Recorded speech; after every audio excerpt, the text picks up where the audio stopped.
It's Sandy Parker. Welcome to Crafting for Almost Everyone. Today is our very last day of our DIY series. I do think I'm going to have a bonus day tomorrow though on making alcohol ink and making a Delusions type spray paint. My friend Alicia asked me to do it and I said I would, and I'm happy that I was able to do it, and it should go up tomorrow. Anyway, so today is our last day again of our original scheduled week, and we decided it would be about stencils. And so I'm going to be making a 4-leaf clover. Well, it's actually a 3-leaf clover, but it's for St. Patrick's Day. My sister loves St. Patrick's Day, so I thought I would make a card specifically for her all around the stencil that I'm going to do. And additionally, I thought I would show you my stencil storage so you can kind of get an idea of how I do that. You know how the Frugal Crafter just has such great ideas? It makes me laugh. Sometimes she and I are like minds, which is weird because I think she's a genius and not so much with me. Anyway, here is my stencil storage, which is almost identical to hers. I'm not sure how she labels hers, but this is mine. Yes, I have a lot of stencils, but I love stencils. And I label them. Hopefully I can get this so you can see it. Okay. I label it by geometrics, birds and animals. These are paper stencils, word stencil, number stencils, trees and flowers, holidays. These are templates that I have to use for cards and things, and then Tim Holtz. So that's how I do my stencil storage. I have made stencils in the past. I was thinking maybe I could find, oh, there's one right there. This one I made, and it was the very first one I ever attempted. I made it out of a milk carton. It didn't really work well, but I kept it anyway because I was so proud of myself for doing it. So that's my stencil storage. I wanted you to be able to see it. We're going to be making a card with our stencil, and we're going to also be making, we're going to be using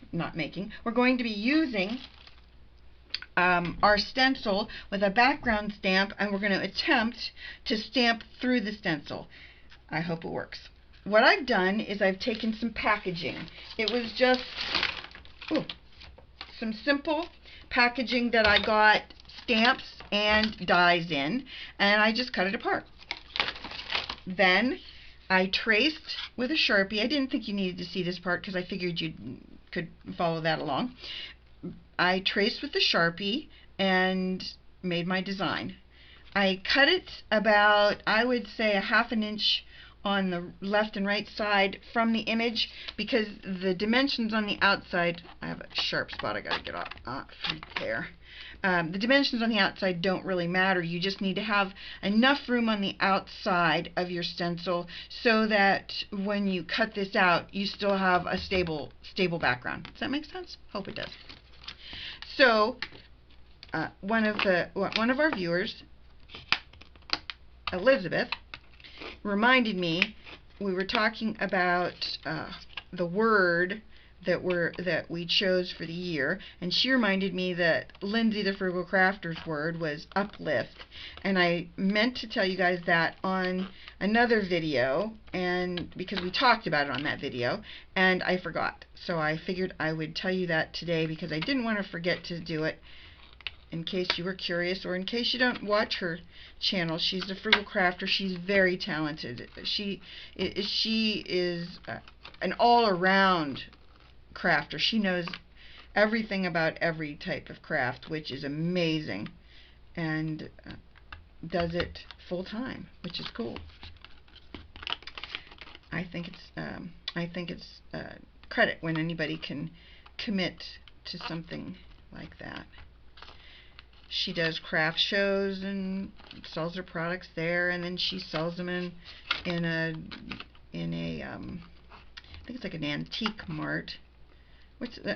And all that takes a lot of time, and she raises a family. I just think that's a real tribute to her. Good for her. I started my channel with one goal in mind, and that was that there would be a channel on YouTube for people who had limitations physically, that they would be able to find someone else that was also needing to have the same kind of resources or tools. And that's why I started it, because I was so frustrated that I couldn't find tools that worked for me the first time, and I kept having to rebuy things, and that was really irritating, and I didn't like that. And so that's why I started the channel, so that you would be able to see what punches work for you. Or I'm going to be doing, once I get my craft room cleaned, it took a beating when I was down with my surgery, because we just kept piling everything I bought, and you know I bought a lot of things, and we just kept piling things in here, so this place just is full of stuff. The last couple days I've been really working on cleaning it out. And so anyway, what I did was I bought a Vagabond, which is an electric die cutting machine, and all it does is die cut. It's not computerized, it just die cuts and embosses, and Tim Holtz makes it. He just came out, well, he's coming out with the Vagabond 2, and I didn't want to wait for that to come out, but I probably should have. I was really impatient. I really just wanted to get it, and it didn't occur to me that I would not be able to use it until I had a place for it, and that place is coming, because I'm cleaning out. But anyway, it made me laugh because I still haven't used it, and I've had it in a box probably for a month and a half now. Oh, but let me tell you about Valentine's Day. So I didn't give Rich the Mr. Clean dry eraser for Valentine's Day after all, but we talked it over, and I think we have 2 golden retrievers. Aggie, who is going to be 15 on February 17th, and Bella, who is 4. And for Valentine's Day, we just found a litter of cream colored goldens, really light cream colored, almost that white color. And so on Monday, we're going shopping for our puppy. And what I plan to do is, once we get her, I'm going to put her up in a video so you see her. Well, I'll put her up on my table in a video so you get to see what she looks like. I'm sure she's going to be a cutie, because I've seen pictures of these puppies and they are really, really cute. Aggie is well, she's my dog. She loves me so much she won't let me out of her sight, and when I do videos, she either lays outside the door or she pushes the door open so that she can get to me. And I don't know how I'm going to handle it when something happens to her. Well, she had some problems with her hips over the last couple weeks, and it really scared me, because I started thinking about the future and how I don't know how I'm going to deal with this. And so when we took her to the vet to ask them about it, they said, well, Aggie would be the best one to teach a puppy how to stay in the yard and how to just be a good dog, versus Bella, who's still a little bit wild. And so that's why we're going to get her now.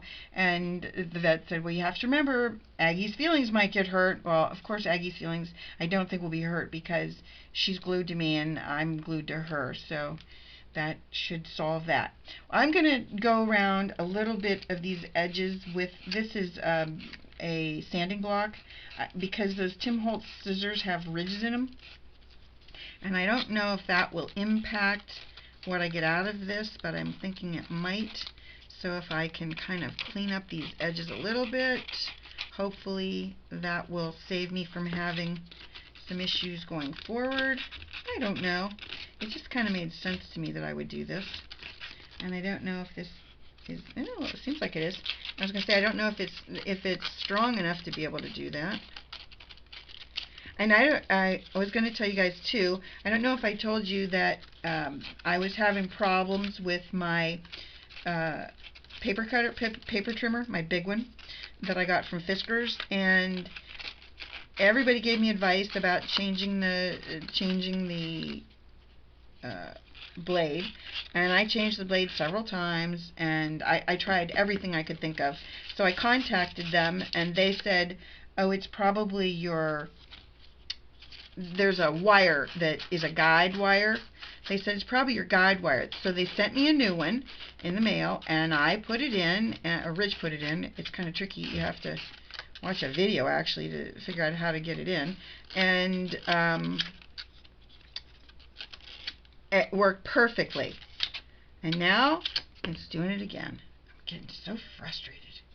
That kind of stuff really bugs me. I don't know if that kind of stuff really bugs you, but when I have a tool and it doesn't work for a reason that's just kind of not that big a deal.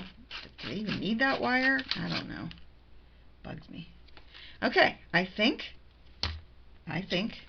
our stencil looks pretty good. I'm going to put it against this white paper so you can see it. That's what she looks like. I think it looks pretty good. I'm going to stamp through it. Did I already tell you this? That's my plan anyway. What I want to do, I've got a little grit here from my sanding. What I want to do, can't decide. Maybe I'll go this way. Maybe I'll do it right there, because I have a verse that I want to put on here too. Well, I can line it up in the grids too, which makes sense. And then I'll just tape it down. I have this medical tape. Of course I have medical tape. Why wouldn't I? Got all kinds of weird stuff from the hospital. Okay. So I'm gonna. If you think your tape that you're gonna put on your card is too sticky, I just put it on my clothes and make it so that it takes some of the tack out. Little tip for you. Okay. Then I think I'm going to put my stencil off to the right a little bit, because I think I'm going to put my sentiment. My sentiment will fit over there on the left. Let's see if this works. I'm going to tape this down. Cross your fingers. And then I still did it backwards from what I planned to do it. Well, maybe I'll use a rock-a-block on it. That probably won't work either. Maybe I'll just tape this to the card. I just am trying to figure out how to make this work so I get a good stamped image. That's what I'm really worried about. I think I'm just going to stamp it. Again, I'm sorry I'm so indecisive right now. I just don't want to go to all this work and have this not work. Okay, what I've done then is the edges of the card, well, the one edge of the card is taped to the stencil. That way, what I can do then, I think I'm going to tape to the back too. That's going to hopefully work. Now that I've wasted all this time. Okay, there we go. What I want to do is I want to take this image and stamp it on this. So now what I'm going to do is I'm going to make sure this is straight on my grid line, and the top of these stamps are straight. I haven't cut it out. I probably should have done that too. I don't want those. I'm not going to. Hopefully, I'm not going to stamp on the line, on the edges, just the words. And I don't think that I'll be able to get the edges through this anyway. This is all making sense now. Okay, there we go. That'll hold that in place. I decided I'm going to use Mowed Lawn Distress Ink on my image, and it's important to me that I get the top part on where you can maybe read what it says. Oof, I'm worried. Cross your fingers for me. This could be a bad one. Put our lid back on, because you know. And we're gonna. Oh, that's nice. I can see through it a little bit. And then I'm going to lay it.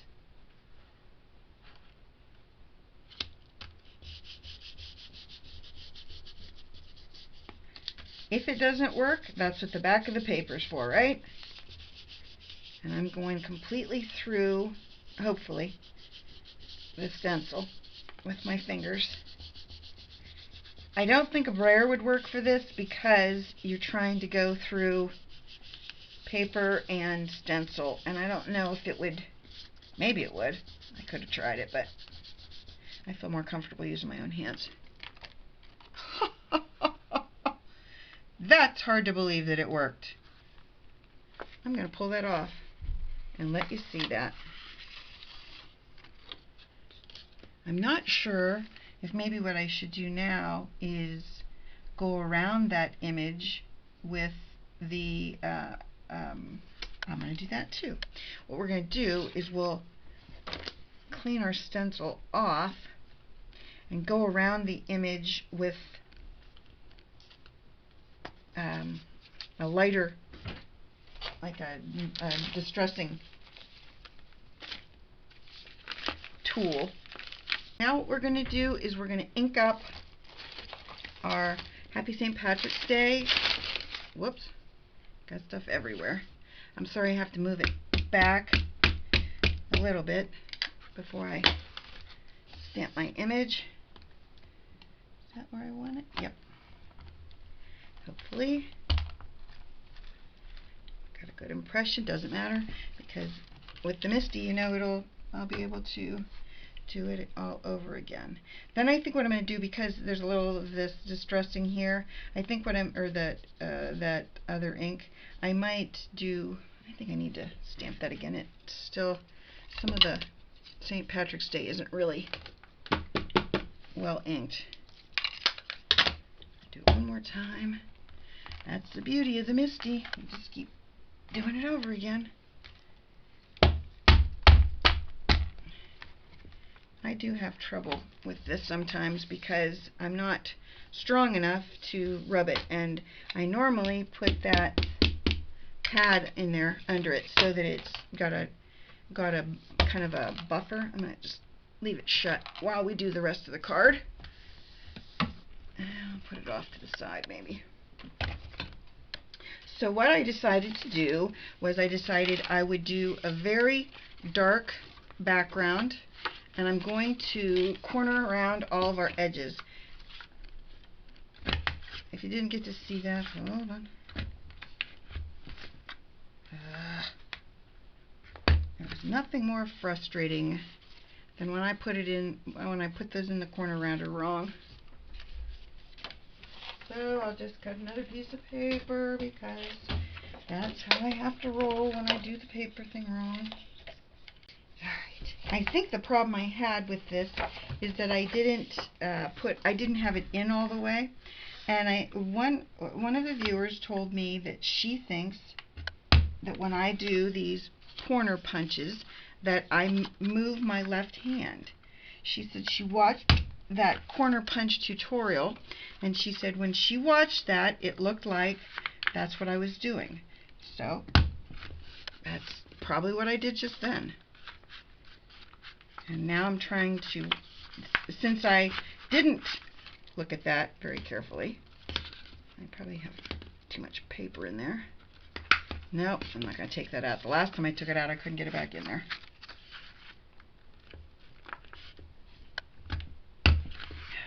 Ugh. I'm not going to think about it. I'm not even going to think about that. The only consistent punch I still have is that little creative memory one. I'm sorry my head's going to get in the picture. It's just inevitable when you're trying to punch, well, when I'm trying to punch something that's this far away. Anyway, that creative memories punch, ergonomically, it's not the best thing to use, but for consistency for me, for some reason, it does a really great job every time for me. I don't know why, but it does. Oh, this looks much better now. I'm going to move my Go. Making sure I don't want to screw this one up.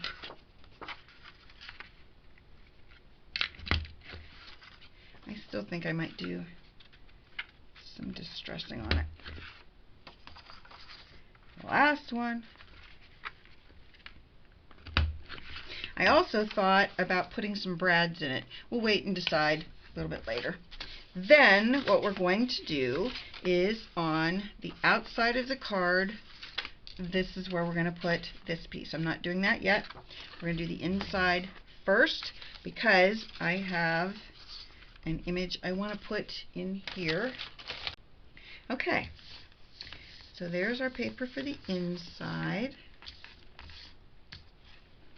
And I'm going to do some up here because I want to put, there's another image I'd like to put on the top section of the inside of the card. I want to be able to,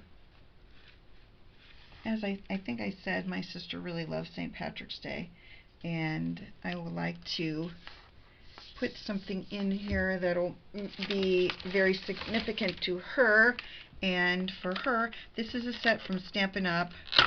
I told you that these stamps were from Just for Fun, right? The Happy St. Patrick's Day one and the background stamp I used.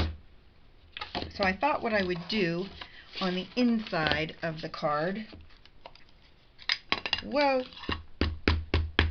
is stamp this frame. If you have a new stamp like this one and it doesn't seem to want to absorb ink, just run a file lightly over it, nail file, that's what this is, and then it should pick up the ink. I'm going to wipe it off again because I don't want those little flecks of stuff in my, that was some technical low terminology there. Those flecks of stuff.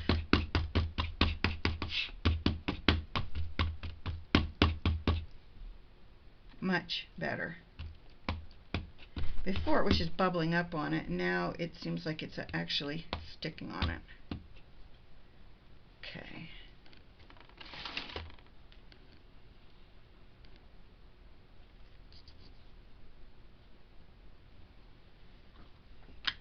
I'm going to give it a minute to soak in, and I'm going to rub on it a little bit.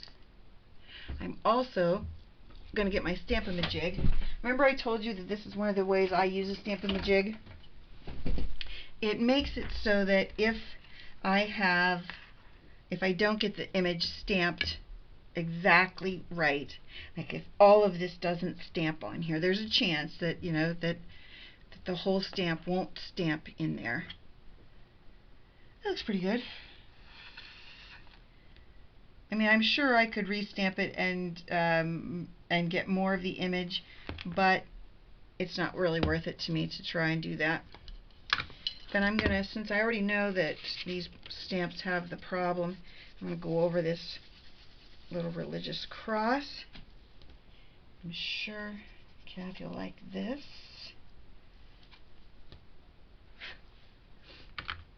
Kathy's my sister, in case you didn't know that. Or in case you didn't. Let me say that. Okay. I might not have said that before. That's my sister, Kathy. She lives in North Carolina, and they might be getting some snow. Hopefully this is close enough to the center. Even if it's a little bit high, I don't care.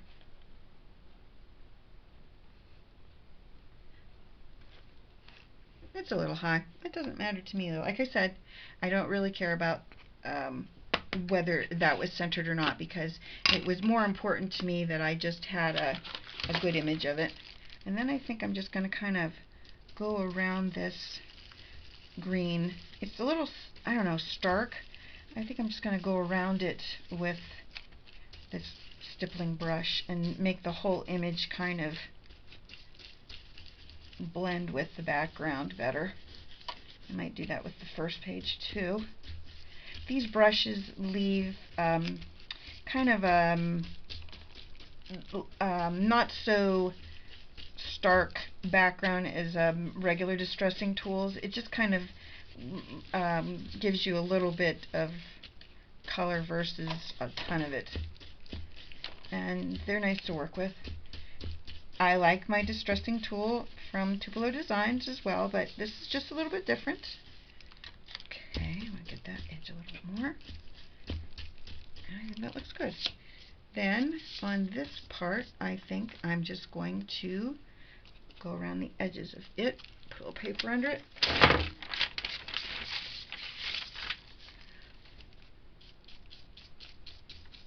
So it blends in with the background too. Just a little distressing, you know, just a little bit. Because I have something I want to put on this. The last time I was at the Dollar Tree, they had these really cute St. Patrick's Day stickers, and I thought my sister would like those as well. Just go over the whole thing. Why not? Just a little. Add a little green into your life.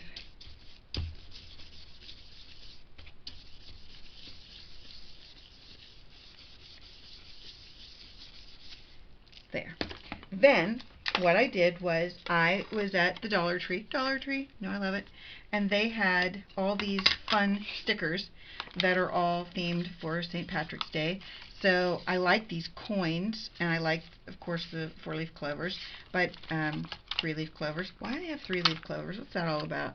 I thought the whole deal was 4-leaf clovers. I'm going to put 4-leaf clover there, and then I think I'm going to put some of these coins like that. I wonder if he will move. No, he will not. And then a little image there.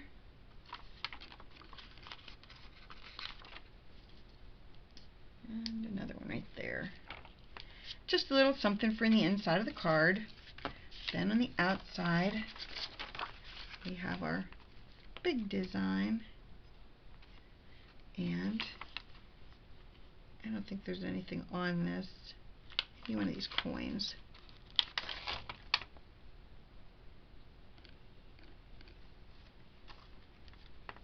I thought about putting in some other things like brads, but this card is really pretty significant just on its own.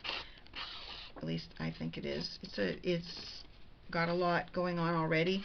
I am going to probably put fun foam under this because I want it to have more presence.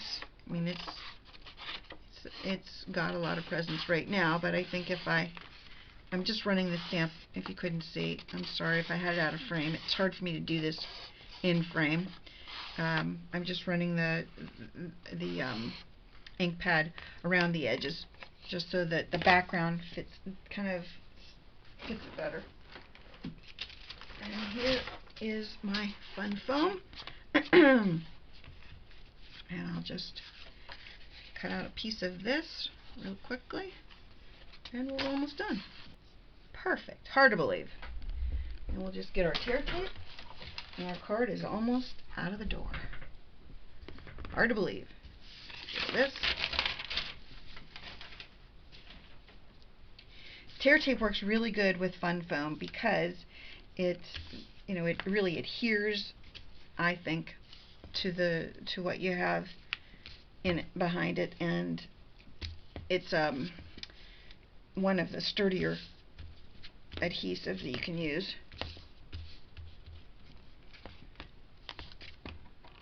I'll just put that on both sides of this, and then we'll be done. Hopefully, we'll be done.